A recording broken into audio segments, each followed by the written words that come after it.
Bonjour et bienvenue à Soléa Village. Je suis Sonia. Bonjour Madi. Je suis Sonia, la fondatrice de Soléa Village, qui est un petit village digital. Merci Sonia.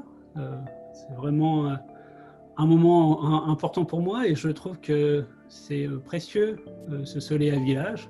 Parce que Soléa Village, pour moi, ça donne vie. Souvent on dit oui, mais le changement, voilà, on va en avoir marre de ce qui se passe aujourd'hui, sauf qu'on ne voit pas forcément les arbres qui poussent. On entend surtout les arbres tomber, mais pas forcément les petits arbres qui poussent. Et pour moi, c'est ce que tu fais.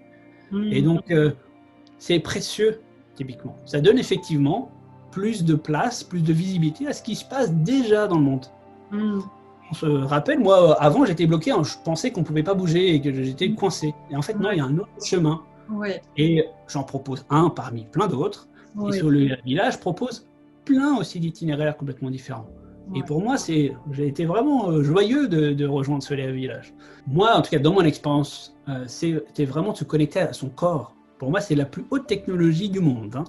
Et du coup, de se connecter à son corps et petit à petit d'enlever, on va dire, les bruits, permet de se sentir guidé. Moi, c'est comme ça que j'ai fait. Et je ne sais pas si c'est bien ou mal, j'en sais rien. Je sais juste que je me suis laissé guider par ça.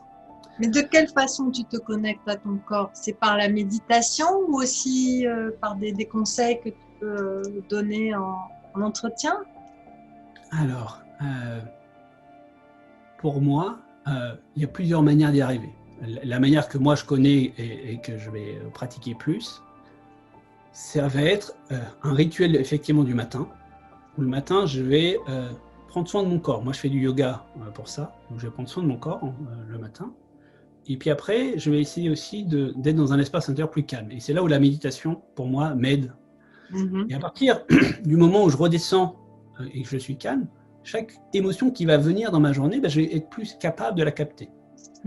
Alors qu'avant, je me levais, j'y allais, j'étais pressé et je n'avais pas le temps de sentir ces sensations. Donc je redescends à un niveau, on va dire, zéro, comme on dit en sophrologie.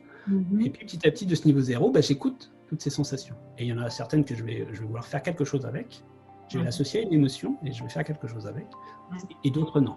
C'est vrai, je voulais dire que toi, ce chemin, tu l'as nommé « Rencontrer sa beauté intérieure ». C'est comme ça que ça t'est apparu et c'est comme ça que ça te parle et c'est de ça dont tu nous parles. Tout à fait. C'est-à-dire que quand j'ai créé le site quêteintérieure.com, pour moi, c'était vraiment d'aller à l'intérieur de soi. Avant, j'ai été beaucoup à l'extérieur de moi, et je vais en parler après. Mais ça a été vraiment de descendre à l'intérieur. Ça ne s'est pas fait comme ça, là. Je sais l'expliquer comme ça, évidemment, mais petit à petit, je me suis rendu compte que je descendais. Et puis, à un moment donné, effectivement, j'ai commencé à rencontrer ma beauté intérieure, me dire, tiens, il y a quelque chose, il se passe des choses à chaque fois que je la rencontre, et puis petit à petit, à la reconnaître. Et donc, c'est ça dont j'aimerais effectivement parler aujourd'hui, au travers de mon expérience, sans doute des liens aussi avec les autres maisons de Soléa Village, et puis également aussi de témoignages d'autres personnes que j'ai pu accompagner, et voir qu'est-ce que ça a pu provoquer chez elles. Et à la fin du coup de notre échange, je parlerai aussi de la joie que j'ai à avoir créé une petite offre, j'expliquerai un peu plus, qui s'appelle Cœur de Plume.